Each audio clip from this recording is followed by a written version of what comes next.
부처님은 언제나처럼 제때 오신다. 믿음, 소망, 사랑, 그중 단연 최고는 연휴리라. 그렇게 부처님은 연휴를 선사하신다. 신난다.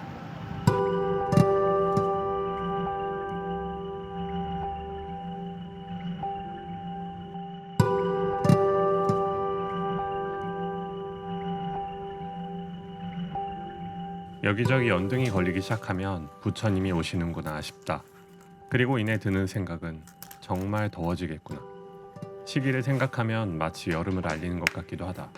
절기상 여름을 알리는 입하가 지나고 본격적인 농사를 시작하게 되는 소만과 비슷한 시기이기도 하다.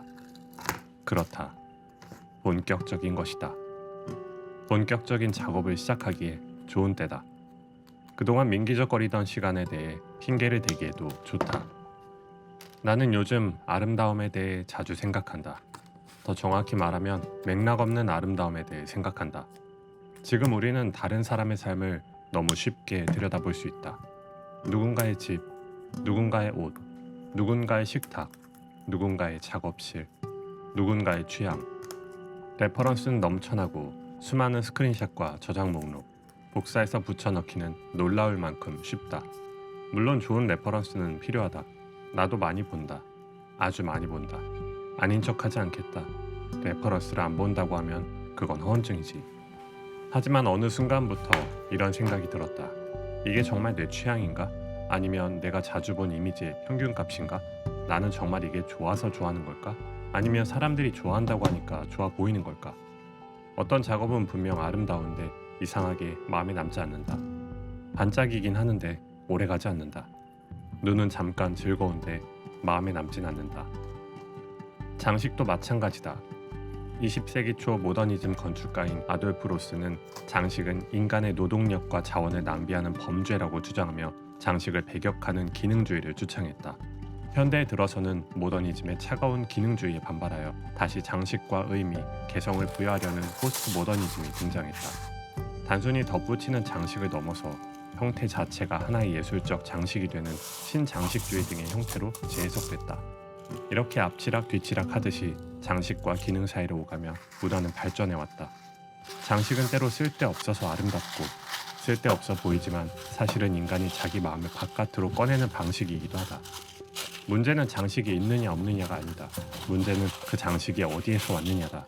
그것이 나의 기원과 연결되어 있는가? 나의 시간과 연결되어 있는가? 나의 감정과 연결되어 있는가? AI는 이런 스타일들을 아주 쉽고 빠르게 학습했다.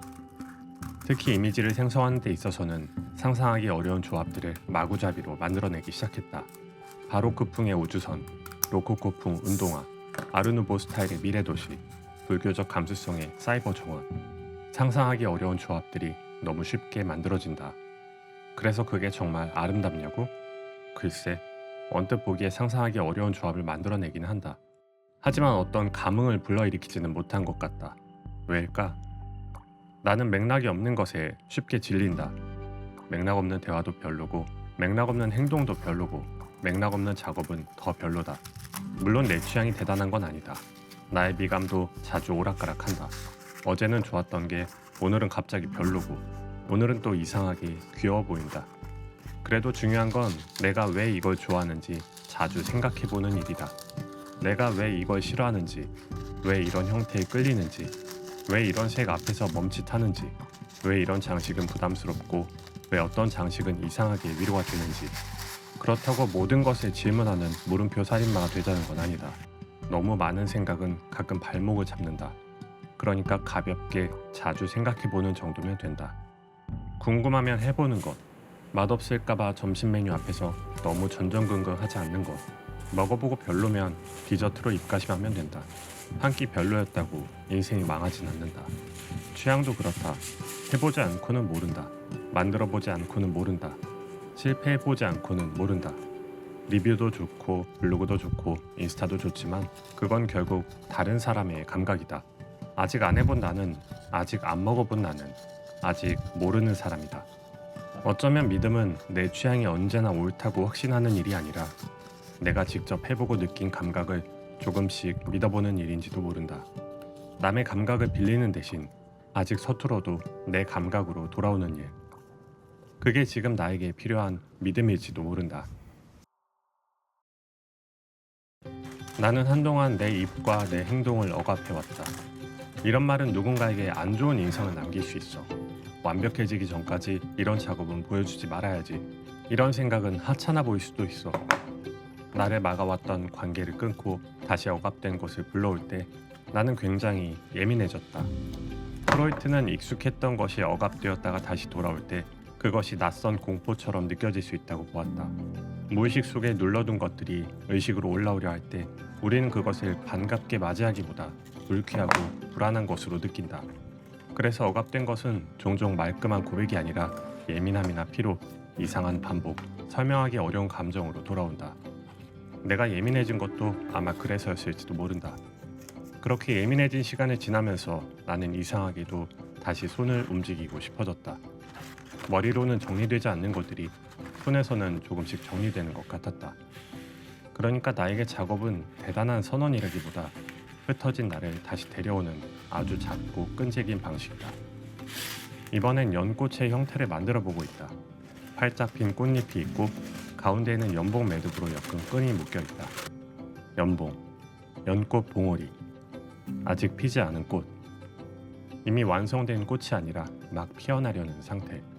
사람들은 활짝 핀 꽃을 좋아하듯이 늘 활짝 핀 순간만 보여주고 싶어 한다. 완성된 작업, 정리된 생각, 괜찮아진 얼굴, 다 지나간 척 할 수 있는 이야기.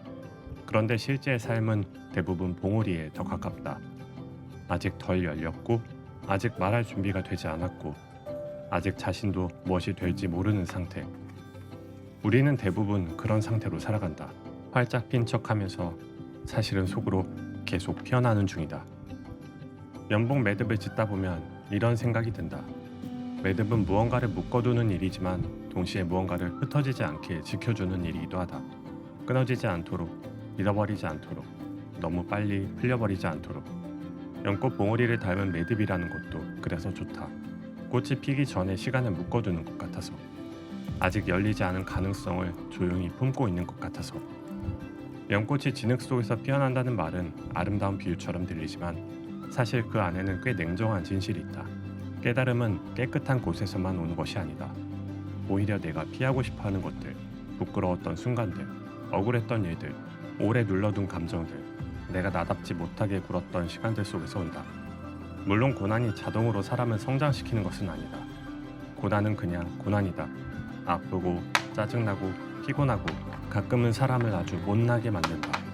고난이 찾아왔다고 해서 갑자기 근사한 깨달음이 선물 포장되어 도착하진 않는다. 그런 시스템이면 얼마나 좋겠나. 고난 3회 적립 시 행운 1회 무료 증정. 하지만 현실은 그다지 서비스가 좋지 않다. 그래서 나는 봉우리라는 상태를 조금 더 믿어보기로 한다. 아직 피지 않았다고 해서 실패한 것은 아니니까. 아직 말이 되지 않는다고 해서 아무것도 아닌 것은 아니니까. 소망은 어쩌면 멀리 있는 완성된 꽃을 기다리는 일이 아니라 지금 다친 채로도 안쪽에서 피어나고 있는 것을 믿어주는 일인지도 모른다. 그럼에도 불구하고 어떤 고난은 시간이 지나고 나서야 다른 얼굴을 보여준다. 그때 내가 왜 그렇게 예민했는지, 왜 그렇게 아무것도 못했는지, 왜 누군가의 말 한마디에 그렇게 크게 흔들렸는지, 왜 어떤 장면을 계속 떠올렸는지 나중에야 조금씩 알게 된다. 그건 내가 약해서가 아니라 너무 오래 참았기 때문일 수도 있다. 나는 그걸 인정하는 데에도 시간이 필요했다. 내가 지나온 진흙을 너무 빨리 미화하고 싶진 않다. 진흙은 진흙이다. 냄새도 나고 무겁고 빠져나오기 어렵다. 하지만 그 안에서 내가 뭔가를 배웠다면 그건 이제 내 자양분이 될 수 있다. 그래서 이번 작업은 나에게 단순한 장식물이 아니다. 물론 장식물이다.